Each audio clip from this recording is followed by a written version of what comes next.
All right, guys, I've been taking some time off to review what is going on with Spongebob Tower Defense 2.0, and so I'm going to be giving my thoughts on all the information we know so far. All right, and we're going to be as unbiased as possible. Let's hop into it. Here we go. All right, so first up, we have probably the most controversial in the update, this energy feature. So let's talk about that. So as far as we know so far, you're going to be limited in most of the game modes you can play. And I think that's kind of where people are not super excited about. But the one nice thing I will say about this boost feature is it will allow you to actually hopefully get reasonable rewards. A good example of this is right now, if you play challenges, you get 8 driver's licenses and you need hundreds and thousands of these to be able to actually use them. So that's kind of unbalanced. And what they said they're going to do is they're going to boost all of the rewards, so it's actually worth it to grind, or they'll lower the prices, because, you know, it is what it is. As far as like the prices right now are getting a little bit out of hand. This kind of is what happened and killed Grow a Garden, is the economy got way out of control. Look at this, guys, like freaking 10 million coins for that. That's insane, man. So especially when, if you take a look, you're supposed to only be getting just a few coins from this, like 50 coins or 100 coins, depending. So that's pretty nice that they're going to be fixing that whole thing. Now, unfortunately, that means macro wars are going to be kind of dead. However, I took a look at the graph, and if we take a look, the one thing I will say about this boost feature is you still have to grind for a long amount of time. So if we take a look, guys, the energy math is as follows. So if you are grinding, you have to be grinding 10 hours per day. Now, I'm gonna be real, guys. Nobody wants to do this. Like, let's be for real, guys. And this is probably my main gripe with what I've seen so far in this update is what we don't want to do is we don't want to play the same game modes 1,000 times over. Okay, that's not fun. We want something where we can do that's a little bit more unique. Now, a great example of something that's a little bit more unique, but not insanely hard, I guess, for them to add, is what All-Star Tower Defense has. And let me go hop on over there real quick. If you guys don't know, AST is the OG game I played, and I do have my main channel.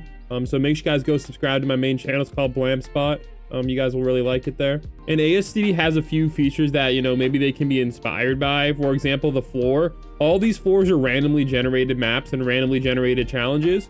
So I think that would be a pretty cool idea, where you could have something like challenges, but it's randomly generated, and you have like a pretty much unlimited floors, but it keeps going up and everyone is different, so it's fun to grind, and you have rewards every like 10 floors and with a minor reward for each of these. So kind of like challenges, but as you go up, there's like a milestone reward. I think something like that could be cool for them to add. But what I really wanted to mention was it's over here in World 2. Something that they could definitely add. Over here in ASD, it's called Adventure Mode. But I'll kind of just talk about the concept, because obviously you don't want to like directly copy, but something similar. They have a few cool features. Now, these are the 2 features they have. They have like special challenges. Now, each of these is like uniquely themed, etc., which is pretty cool. And the thing about this that makes it fun is all of these is a slightly different challenge, and there is so many. So like it gives you a lot of options of stuff to grind.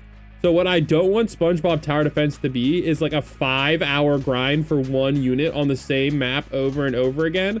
What I like about this version is like you can grind the same map for like an hour tops, and you can get a cool unit, and usually the unit is pretty meta. And then they also have adventure modes, and what I like about these adventure modes is it's all on the same map. However, it's all a slightly different strategy required, and then they give you more general rewards.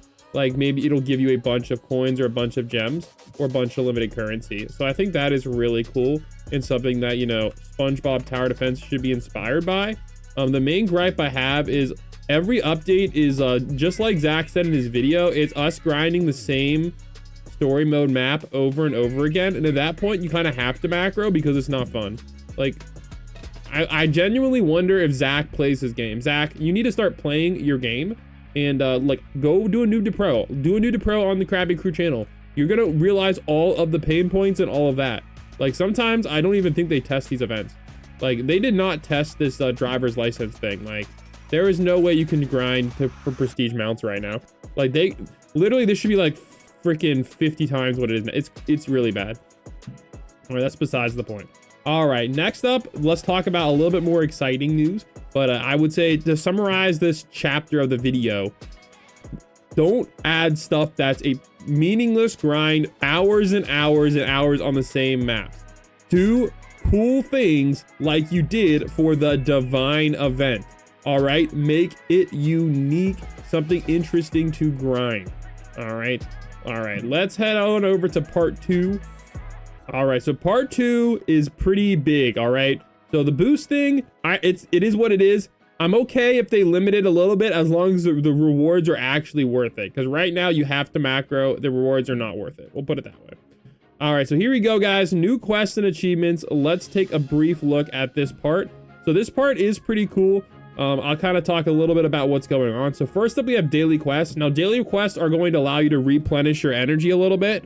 So hopefully you don't have to worry too much. Now, again, some of these quests are a little sus, but you know, 12 energy is not too bad. So you're going to be able to refresh that, which is pretty cool. Also, they're adding in a bunch of crates. So this is like the daily crate. So a bunch more crates to open up, which is always a W, man. Those are always great shorts. So, you know, as a YouTuber, I love that. Now, I wanted to briefly talk about this guy right here. There is a new mythic unit. Apparently, this one is also going to make it cheaper for you to like buy units and stuff in its range, which is pretty cool. So I'll probably have a dedicated short related to that. But I'm excited for a new money unit. That's a W. YouTube short coming on that soon. All right. And then we have like weekly crates, stuff like that. And there's gonna be a new exotic, etc. Now, a big part of this update is they are rebalancing all of the damages. So, oh, you briefly saw it right there. All right. Oh, that damage isn't set up yet, but you briefly saw it. Let me see if I can find a clip. All of the damages are rebalanced. So we're no longer having billions of damages. So that is another W part of this update. Every unit is going to be more reasonably balanced, because right now the power creep is out of control. Now, they said in this video that power creep won't be a problem in the future, but you know, we'll see how that goes. But basically the damages will look like they're less, but it'll all make sense. It'll all be more balanced, which makes sense to me. And of course, guys, we have a new prismatic sour note, which is pretty cool. I think this is from the weekly quest, or one of the harder weekly chest quest or whatever. And then here we go, weekly quest crate. So this is what it looks like. It's a golden version of this one. So the weekly quest crates are obviously pretty hard to get, but they're gonna have some pretty crazy prizes. And they are redoing the achievements as well, and they're adding in more unique rewards, which I like a lot. So this kind of goes in with what I talked about making things a little bit more interesting. So I do like that. So you're going to be able to have a lot of random challenges and stuff to do. I'm not really quite so sure on the prizes of them yet and how those are balanced, because this game does have a problem with balancing, but it is what it is. And also, they're redoing all these title defenders quests, and they're giving you a unit once you beat them, which is really cool. So I like that. Stuff like this is what I want to see.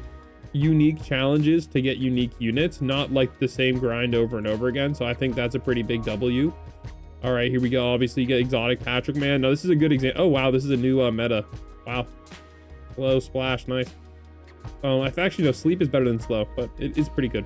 Wait, that's kind of weird if sleep is better than slow. I don't know. Maybe they're rebalancing it all. All right, 9,000 damage. So you can kind of see how much damage exotics are going to do now. They're no longer going to be doing 1 million damage. They're going to be doing like 9,000. So it's all going to make a lot more sense. Now, I'm hoping this allows them to add more skill-based modes, because I feel like this game is often more of a simulator rather than a skill-based game. So I'm really hoping they start adding modes where it's a little bit more challenging. Now, what that challenge will allow is make it so you only have to beat it once or twice. Now, ASTD kind of had that cool feature with the OG raids, where you beat the raid once and you get the unit. So I'm hoping this Spongebob Tower Defense does something similar. Make a challenging game mode where you need skill to beat it. It could even give you a set deck, all right? That way you couldn't like abuse it with superstars, etc. So give us a set deck and have it a mode to beat that's challenging, all right? Then YouTubers, etc. can make guides that's built-in content, and you'll be good to go. So please, devs, do something like that with set decks. You beat it once, you get the prize. And you can also make it, if you want to grind, you can get like a cosmetic. That's cool. But my genuine theory on monetization, etc. is monetization and grinding should be more cosmetic. And if it is like a meta unit or like a power based unit, it should be more based on skill to achieve it rather than meaningless grind. And I feel like if you're doing that, then you're going to see a lot more players come back to the game, because they know they're not going to have to like play story mode for 5 hours. Like, nobody wants to play story mode for 5 hours. I was visiting my friend who told me about SpongeBob Tower Defense, and she stopped playing the game because like she's like didn't want to grind the same mode 10,000 times. And she doesn't even play Roblox really. So she was into the game until it turned into a meaningless grind. So let's like get rid of the 5-hour grinds for things and yeah, make it a little bit better. But I do like the achievements. They do look like a step in the right direction. So I'm excited for that.